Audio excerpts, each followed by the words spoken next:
ইন্টারনেটে একটি প্রশ্ন নিয়ে তোলপাড় সৃষ্টি হয়েছে, যীশুখ্রিস্ট কি কোনোদিনও ভারতে এসেছিলেন?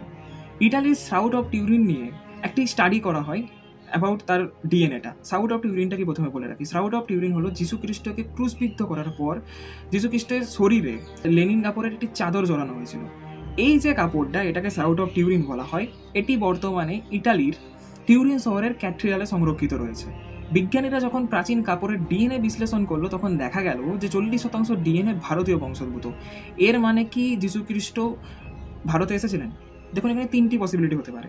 নাম্বার এক, তখন রোমান সাম্রাজ্য আর আমাদের এখানে সিন্ধু সভ্যতার মধ্যে বাণিজ্যিক একটা সম্পর্ক ছিল, তো এটা হতে পারে লেনিন কাপড়টা এখান থেকে আমদানি করা হয়েছে।